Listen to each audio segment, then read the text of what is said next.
It's me, Goku! Hey, it's Ali. Welcome back to my channel, and today we are talking about Lego Monkie Kid. Oh, Lego Monkie Kid. Another show, another cartoon that has changed my brain chemistry. Welcome to the club, bud. Go watch the show right now. Before we even get started, just go watch the show. Go watch the first episode. If you have no idea what this is and you're like, Lego Monkie Kid, what's that? Go watch the first episode. Just the first episode. Actually, watch the 45-minute special that aired before the first episode, which I'm assuming is the pilot. Go watch that. And then come back here, because even the spoiler free section that I'm going to do first is going to make a whole lot of sense if you just go watch the first special or whatever. So go do that. Go give your eyes the best 40 something minutes of its life, and then come back to me. Okay? But you got to come back though. You got to come back. Okay. Yes, today we are talking about Lego Monkie Kid. This show slapped me upside my head. It was another one of those shows, went in with no expectations. Through the sea of garbage that is Twitter, we have a ray of sunlight. That is fan art. Because without the fan art that I've seen of the show, I probably would have never watched it. I saw it, and I was like, I'll put it on my list. And then promptly forgot about it for 6 months. No, I will not change. But after that 6 months, after watching Amphibia, I was looking for something a little bit more chill to just watch. Why did I ever expect that from a cartoon made after the year 2016? I don't know. But I was looking for something a little bit more chill to watch. Someone on Instagram mentioned Lego Monkie Kid again. Go follow me on Instagram. And boom, bam, boom. Now here we are. So I'm going to talk about it today. I'm going to do a spoiler-free section and then a spoiler section. So let's just jump into it. If at any time you like this video, please give it a like and subscribe, because I make videos like this all the time. And comment down below if you watch the show, if you're hyped for season 4, because I am. I'm so happy they're actually making a season 4. The show wasn't even available in the US for a very long time, and now it is. So go watch it, go hype it up, go support the creators, of course. And also comment down below. Last time, in my last review about Amphibia, y'all left a lot of good comments about shows I should cartoons I should watch and stuff like that. Don't worry, Being Puppy Cat's on there. It comes out literally in a couple of days when filming this, so Being Puppy Cat is coming. But any other cartoons, any other shows, I have a list going from the last comments. I've seen all your comments. Please let me know down in the comments below. All right, let's just jump into it. So for some reason, you still didn't go see that 42-minute special like I told you to. Just already, whatever you think this show is, get it out of your head. Throw it out of your head. It is not what you think it is. It really isn't. You may think, oh, baddie of the week type adventure, kid who's trying to learn how to use his powers, and you would be scratching about 1% of the surface. 1% of the surface. It's kind of insane that the show went past so many people's radar, which is understandable. It started off as a campaign for Legos, for a Lego set, not even in the US, in Malaysia, and that's why the show got made. Not even a show, it was a special for the toys, and now we have a full show out of it. It's understandable that not a lot of people know it, but I'm here to put you on today. Okay, so let's go ahead and address the big Lego-sized elephant in the room. Bro, the animation goes fucking burr. Bro, if you like Rise of the Teenage Mutant Ninja Turtles, you're gonna like this show. If you loved the masterpiece, beautiful art that was Rise of the Teenage Mutant Ninja Turtles and the writing of Rise of the Teenage Mutant Ninja Turtles, you're gonna love this show. Absolutely, 100%, you're gonna love this show. Everything from the animation to the writing to the comedy, you're gonna like this show. So I feel like for some of y'all, that's all y'all needed to hear. So go watch it. Come back. Go finish this video first. But then go watch it. I don't know what we need to do. If we need to shorten it, because every episode is 11 minutes long. If we need to shorten every single show, every single cartoon that is out right now, back down to 11 minutes so that we can get the same amount of effect. Every single episode in this show, every single one was top tier animation. Even the filler episodes where not much was happening, the animation was still amazing. Facial expressions, amazing. I mean, granted, it was Legos with faces on them, so you could kind of do whatever you wanted, but still, I feel like the creative freedom there was off the charts. Whoever greenlit this project and was just go crazy, go stupid, because that's exactly what they did. The animation is so, it's just chef's kiss, for real. I don't know what else to say. So just a little backstory in case you really, really don't know what this is. Lego Monkie Kid is based off of the ancient Chinese literature story of Journey to the West, which is essentially about a bunch of people. Well, actually, no, not people. It's about a monk and a couple of other characters, including Sun Wukong, who is a monkey, and they journey to the west. Wow. Revolutionary, I know. They journey to the west to go find sacred text and to find Buddha. That is basically the like Spark Notes version of that. And throughout the years, it has been iterated upon, used in different ways. If you watch Dragon Ball, like the original Dragon Ball, that was basically a retelling of the story of Journey to the West. Wait a minute. Goku. It's based off of the original Sun Wukong.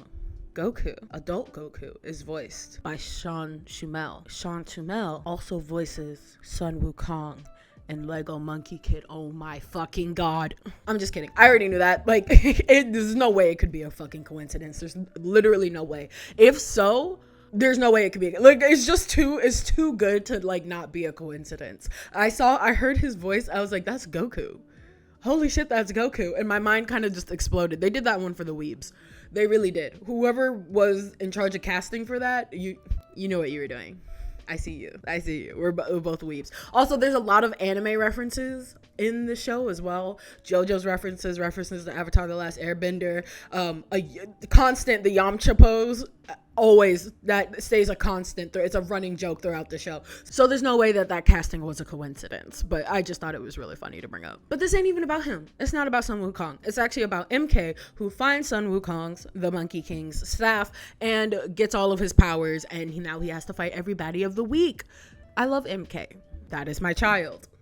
The writers of the show did go on to state that this whole retelling thing isn't necessarily a like one-to-one retelling of the stories of the Journey to the West, but they do reuse a lot of the same characters, a lot of the same themes, a lot of the same lessons that the Monkey King had to learn. Pretty much now MK has to learn, so a little bit, but also MK is completely different personality wise from the Monkey King, which is like a big part of the show. So it's kind of like a mythology retelling. Like, you're using the same genre of mythology and whatever, but not necessarily the exact same stories, and you're not necessarily retelling, which I think is really cool, because you add that little Gen Z spice onto it and you get yourself a really cool thing. And obviously, if kids want to learn more about it, then they just go pick up an abridged version of Journey to the West, which is aptly just named Monkey. Yeah, the original English translation of Journey to the West is just Monkey. But you know what's even better than the retelling of certain mythologies? Found family, baby. Let's go. Okay, listen. Okay. I thought instead of just going over character by character, because that can easily lead to spoilers, instead I'm going to go through TV tropes that I was looking when I was making the script, and I decided we're just going to go through the TV tropes and talk about how I feel they performed on those aspects. And then when we get to the spoiler section, I will talk more in depth about characters, because if I get too in depth about characters, obviously there's going to be spoilers. That being said, let's start with Found Family. So Found Family, of course. We don't know where MK's parents are. No. Literally the special that comes out before the rest of the show has him working at Pigsy's Noodles, which just a pig who runs a noodle shop. And there's a dude named Tang who's always there, and his best friend May. And Sandy's there sometimes. That's it. We don't know where MK's parents are, but you really don't need to question that. It's a question. It makes me question how old he is. I question how old he is, because I'm like, part of me is like, oh, young adult. But then he gets called kid a lot, but like, I'm like young adult, because he lives alone. And so does May, his best friend, who's also like the same age as him. I'm thinking too hard about it. But you don't need any of that. Those questions do get posed in my head, but I don't really care for it, because obviously Found Family. Everybody else around him is very, very like, it takes a village type mindset. Everybody cares for MK a lot. Like a lot. Everybody cares for MK. It's MK over everything, which I agree, because that's my child. So if you were like me and didn't watch the pilot special first, and you just watched the first episode and jumped right into it, it can seem very much so that you're jumping right into the action, because there's no explanation in the first episode on how MK got the Monkey King's powers in the first place, because you were supposed to watch the fucking pilot episode beforehand, but I didn't, a dummy, because I didn't know it existed. Anyway, point is, you don't really need to, though. If you for some reason can't get a hold of it, it's on Prime Video, but like, if for some reason you can't find the original special, if you just start from the first episode, like, you're not missing anything, really. You don't really need the full giant explanation of MK. Literally, he just found the staff one day and got the Monkey King's powers. Like, that's it. That's really it. So you don't need a whole 40-minute special, though the 40-minute special is great and you should watch it. If you, for some reason, just started out from the first episode, like, everything falls into place pretty quickly. Everybody's relationships are very much so pre-established, which I love, another trope that I really, really love. So jumping straight into the action, you kind of just go along for the ride and you can suspend your disbelief really quickly. You don't need a whole bunch of explanations. Like, I literally went through all 3 seasons before I watched that first special, and I didn't need not one explanation on the relationships between Pigsy and MK, between MK and May, MK and Tang. Like, I didn't need any of that, like Pigsy and Tang. Like, all that was so well written that you didn't need a pre-establishing thing to be like. Even in the first special, they don't explain really how these people came together to be this found family. They just are there. So they do a really good job at telling this pre-established found family, which, like, y'all know me, found family is up there. So yeah, everyone's a dad. MK has like 5 dads and like a cool uncle. I don't and what I think is a very strong suit for this show is the fact, because it's like 11-minute episodes, we don't have to spend any of the episodes trying to explain away why these characters like each other, why they're friends with each other, why MK works at Pigsy's Noodles and lives above it. Like, we don't need all of that explanation. It's not important to the story, and they write it in a way where it doesn't have to be important to the story. We just get to follow this kid along his journey, and we don't ever need any background or any knowledge, because the overarching plot doesn't involve like, oh, MK was a kid when he was dropped on his head as a baby and blah blah blah, blah, like stuff like that. Like, it's just unneeded for the story, and I think that is like a really big strong suit, because usually in a show like Adventure Time, for example, you want the lore, right? You want everything. You want the beginning, because the world is set up in a way in Adventure Time where you're like, I want to know how we got here, right? But in Lego Monkie Kid, you don't really want to ask that question. You don't really need to know. Like, it doesn't service anything to the plot. Whereas in Adventure Time, it would service the plot. But here in Lego Monkie Kid, I don't know why I said Adventure Time. That was just the first thing that popped into my head. But here in Lego Monkie Kid, it doesn't service the plot in any way. Knowing where MK came from, where his family came from, like, that wouldn't service the plot in any way. It's unnecessary. So, especially in these 11-minute episodes, it's really like, you know, go, and you're able to suspend your disbelief for like 11 minutes at a time, or however much you're watching at one time, and it services the plot really well. You can just dive into the action, dive into the plots that are in front of us, and not have to worry about the plots of the past. The Monkey King's a little bit different, because if you don't know who the Monkey King is and you don't know anything about the stories or anything like that, it's a little more complicated. But they do explain in some episodes in a really funny way that, like, oh, I'm the Monkey King, I did blah blah blah blah blah, and then MK or Tang will be like, but didn't you like correct him and like tell the actual story? And he'll be like, which is I think a really funny way to like tell those stories in a very short, bite-sized way without like sacrificing the rest of the plot. Like, we don't have to go on this long ass journey about the Monkey King's past. We can just tell the story like he's this dude who did this, and he's immortal, and he's done a lot of interesting things in his past, and now he's here. Like, we don't have to constantly, you know, have this long backstory type beat. We just get little pieces that service the plot when needed to service the bigger plot. Because these relationships are so well pre-established, when there's a strain on the relationship, you do feel that, especially with MK and Monkey King, or even MK and Tang. Like, you feel it. You're gonna cry. The relationships are shown and maintained in a way that just makes it all believable. These characters know enough about each other to have a really good relationship with each other, while still having some things that are like left to learn about the characters and left for the audience to also learn along with them. For instance, the episode with Pigsy playing ping pong. Tang knew about Pigsy's ping pong addiction, but MK and May did not. So when that literally made the entire episode, and you come to learn at the end, like, Tang knew all along. That just subtly puts in there that Tang and Pigsy knew each other for a very, very long time. And while MK and Pigsy have that relationship too, there's still a lot that they need to learn about each other as you go forward, which I thought was a really nice touch. And because of that, you get episodes like season 3, episode 7, Cooking with Chung-ah, and I cried. I did. That was such, like, basically a filler episode. And I cried during that episode, like at the very, very end with Pigsy, because you've been through so much with Pigsy and you learn so much about him. And just that moment, that moment is just so sweet. And it's just so wholesome. I really did shed a tear in my office again. Watching this in my office on my break, okay? Brought down to badass. I don't know who comes up with these names on TV tropes.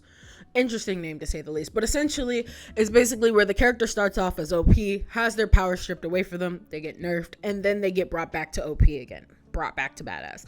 In the very beginning pilot special, MK gets the powers by touching the staff, and he inherits literally all of the Monkey King's powers at once. And obviously that helps him defeat the Demon Bull King in that moment. But then the very first episode of the season, he is fighting Red Sun, and he doesn't know how to control his powers like at all. He has this immense amount of power now, but he has no idea how to control them, and is end up hurting other people. So he ends up consigning to the Monkey King that, hey, maybe we need to do something about this. And the Monkey King's like, okay, I'm gonna take away your invincibility, because he was literally invincible, and basically you're gonna learn how to unlock your powers throughout the season, which is a very good way to start the season, because obviously I'm assuming that the pilot got made before this actually got turned into a show. So you gave this kid all of the powers, and now you're like, oh god, what do we do now? He's like OP.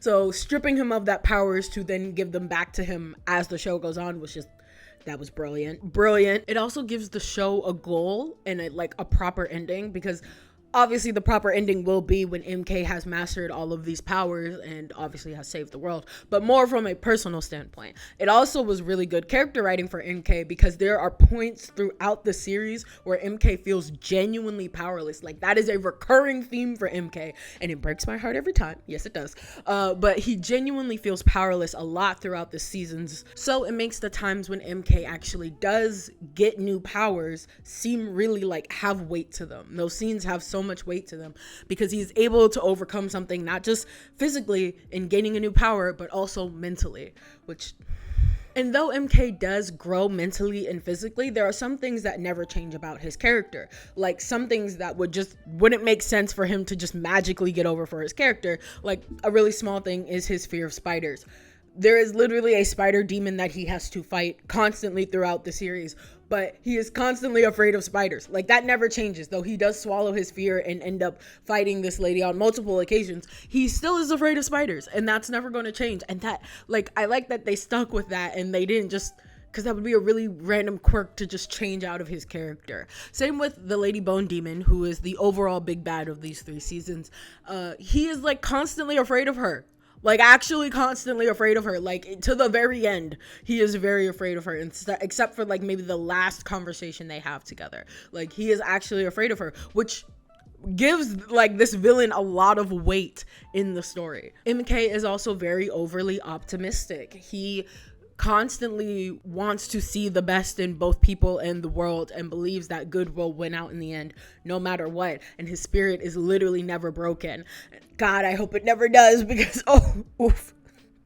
Oh god, I'm just thinking if it ever does get just overly optimistic protagonists who get their soul crushed. I hope that never happens. It probably will, knowing the trajectory of the show, but I hope it doesn't. Anyway, he constantly is this overly optimistic person, and is constantly seeing the good in people, to the point where Macaque, who is one of the antagonists, not villains, antagonists in the show, he constantly extends this olive branch to him, despite the fact that Macaque is wait, I'm a bad guy. And he's just no, you're really not, bro. But don't worry, I have a very long and good section for Macaque in our spoiler section, so don't worry. Warts and all. I'm assuming that these TV trope names are given to the OG tropes of these from whatever show they were originally from. I don't know what it means. Warts and all pretty much just means you're taking somebody as they are, their imperfections and everything. And that is something that is very much seen throughout the show, as I just mentioned with Macaque, but also with the Monkey King himself. He got issues. The Monkey King got issues. He's a very flawed character. And despite all of this, MK, even though everybody else around MK is bro, this guy kind of sucks, and everybody else, but MK is still to the very end like that's my bestie, that's my best friend right there, that's my teacher, that's my bestie right there. And there are multiple times where the Monkey King's teachings are kind of questioned and come into play, and very much so seem like, hey, are you good for MK? Are you a good teacher for MK? And that in of itself gives the Monkey King actually a lot of character development, something that you wouldn't think would happen considering that fact that the Monkey King is just straight up based off of the Monkey King. So giving him any type of character development could be sort of a touchy area, but I feel like they handle it really well in the show by saying like, hey, based off of your character in mythology, you're not that great of a guy sometimes, and you becoming a teacher for somebody else would be a very big deal to kind of like progress your character, so to speak. So it's one of those moments where the student becomes the teacher, and that through teaching the student teaches the teacher how to become a better person. I hope that made sense. There is definitely a running gag throughout the show of the Monkey King kind of just winging it. Good old Sun Wukong just winging it. And it works a lot until the moment that it doesn't in the show. And ouch, very heartbreaking when it doesn't. It's who now, in my opinion, personally, that scene, he should have got his ass handed to him a lot more verbally, but he didn't. But he did learn his lesson, so I guess it's okay, but I feel like they could have tore into his ass a little bit more, you know? Anyway, I love these tropes a lot because while the teacher gets humbled a lot through the experience, they're not given up on, where in a lot of these types of situations, you would give up on this teacher. You would be like, you're just toxic and I'm breaking up with you as my mentor, you know? In like a realistic situation, that's what you would do, but for some of these tropes in some of these shows, the student sees past that. It's because of that overlying optimism that the student sees past that and sees you're a good guy underneath all of that toxicity. It's giving mad Rengen and Mob from Mob Psycho vibes. Like these two, like MK is literally just the extroverted version of Mob.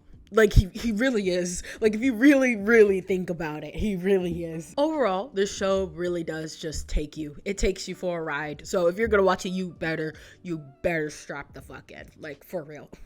I really thought the show was going to be a turn your brain off and enjoy the good animation type show, but it's a show post Steven Universe. We live in a post Steven Universe world. No cartoon is going to be like that anymore. Even the most serialized shit. Y'all were telling me to watch DuckTales, and I very clearly remember a moment in DuckTales that was just like so serious and so raw. We live in a post Steven Universe world. No cartoon is just going to be a cartoon anymore, and this is no exception. It's no exception. There's some of the craziest, rawest moments come out of this show, and it's not even at the end of the show. Like you would think, okay, you're building up, but there are some moments in this show during the build up where you're just like taken aback and you're like, whoa, okay, whoa. So if you stop watching this video here, because the next section will be spoilers, so if you stop watching the video here, I completely understand. Thank you so much for watching until this point. But please do yourself a favor. Go watch the show. Go hype up the creators. Strap in for a good time, bitch. Anyway, for those of you who are left here, who are ready to talk about spoilers, let's get into the spoiler section, baby. I just want to say, there were too many times because like I said, I watch the show at work. During my breaks, but sometimes I will be doing something else like on my phone or on the computer while I'm watching this show, and I'm just like, typing away, type, and then something will be said, and I have like a couple of monitors, so something will be said, and I turn and I have to replay the scene like 5 times because I'm like, you did not just say what I think you just said. There were so many times where I was just staring at my computer like I literally, some of the last episodes in the season 3, I literally had to take out my phone and start recording myself in the office because I was just like, there is no way that this is happening right now. There is no way that this is happening right now. We're going to continue on with the TV tropes, but this time spoiler edition. Hidden Power. May, my bestie, my best friend. She is one of my favorite characters. May, girly. I'm so glad that they found a place for her in this, because one of the other tropes in this is reincarnation mythology type beat, which like we'll get to, trust me, we'll get to. But she doesn't really have a place in the, I guess, the original quote unquote mythology, because there is no character for her to be like attached to technically. So they gave her the Dragon of the East powers, which is like, and they just constantly get developed more and more throughout the series, which is I love it so much. I love it so much. And the whole thing with the Samadhi Fire and her having the Samadhi Fire in her now, my girly. And when the fact that she was the one to go in on the Monkey King at the end of all of this, because first of all, like, it was messed up. It was beyond messed up that the Monkey King was just kind of like, I'm gonna keep the fact that like we may or may not have to hurt May in order to get the Samadhi Fire. You know, I feel like that should have been mentioned. So the fact that she was the one to then tear into his ass, like, yeah. It was warranted. It was great. May's my bestie. I love her. Love that girl. Hidden powers. I would love to see specifically with that trope, MK develop some type of power that like it surpasses the Monkey King almost. Like he gets all of the Monkey King's powers, but I would love to see him like get something even cooler than that, like develop kind of his own style. So he gets all of these powers and then he kind of remix them for them to be his own style. I would love to see that. Speaking of MK, what I mentioned before about some of the rawest moments in this show, when I tell you this man is literally extroverted mob psycho, how are you gonna sit there literally minutes before the 3rd season ends and tell me to my face when talking to the Monkey King and go, yeah, sometimes I say dumb things to lighten the mood? Considering everything that MK has been through the entire fucking show and all of the times where he was like playing dumb in the moment, that is a horrifying statement to make. To just be like, yeah, sometimes I play dumb to lighten the mood, and you're like, ha ha ha, yeah, that's funny, that's cute, and the Monkey King was like, I do too, bud. Do you know what this kid has been through? Talking about I play dumb to lighten the mood, bro. That is a horrifying statement to make. And then they give him another one of the most rawest fucking lines. I was literally sitting at my desk, you know, all's good. They beat the Lady Bone Demon and they're having a conversation. And the first thing he says to her is, do you really think the universe wants anything out of any of us? No, MK, I don't want to have an existential crisis while I'm watching my silly little Lego show, okay? I just want to watch my silly little Lego show. Why are we doing this? I had to pause and I was staring at the screen for so long because I was like, I know that did not just come out of his mouth. Well, wow, that was a line. What a line. Crazy. Like, bro, it's 7 p.m. on a Wednesday afternoon. I'm not trying to get that deep into it right now. And he even called Macaque a hero constantly, even though Macaque did nothing but try to kill them, like, for the last 3 seasons. That's all this man was trying to do. Speaking of Macaque, my bestie, my best friend, derogatory, bro. You ever think I would love to talk to one of these creators of these shows one day, the writers of these shows, and just ask them, when you make a character like Macaque, do you know what you're doing?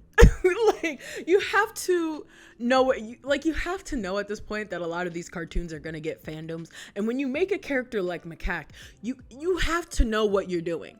Like, you gotta know that this character is gonna be the one that everyone, you know what I mean? Like, you gotta know. There's no way that you don't know at this point when you make a cartoon. Like, there's always gonna be that one character who's just like the fan favorite. Macaque. Oh, my bestie, my problematic bestie. The amount of projection that this man was doing at any given time to any given person was insane. The amount of projection he put on MK, insane. The amount of projection he put on Tang in that one episode, insane. I was like, whoa, bro. You want to talk about it? you want to talk about it? Has anyone given you a hug? Like, ever? I love how after his first encounter with MK, despite the fact that he quite literally tried to kill MK the first time that they met, after that, he just was like messing with MK, and MK was just like, well, if you're gonna just be a constant part of my life now, you might as well become one of my dads. And he's just like, no. And MK's just like, yeah, you're one of my dads now. And he's just like, I guess I'm one of MK's dads now. It's just, Like, that's the law. I'm sorry, babes. Like, be honest. Why were you even bothering MK during the whole shadow puppet play episode? Why? To be dramatic. He even says at the end, I just like to be dramatic. Yeah, we know, babe. Fucking theater kid. Why were you even in that moment? That whole episode was so random. Why were you even bothering him in the first place? Just to bother him. Just to bother him. Because there was no reason for him to be bothering MK in that moment. But, and yet he was. Like, he really went from villain in the first season to just the rest of the seasons being that annoying antagonist who constantly wants to be evil, but you really know he's good. But he can't be actually good because it would ruin his street cred. But everyone knows. Everybody knows. You've upgraded from villain to antagonist. And that's not a compliment. I also really, really love his design. And any time where he would show up, the kind of little flip thing he does when he pulls people through his shadow and it does the little flip thing, that was a really cool, like, animation thing that my eyes liked a lot. It really scratched a good part of my brain.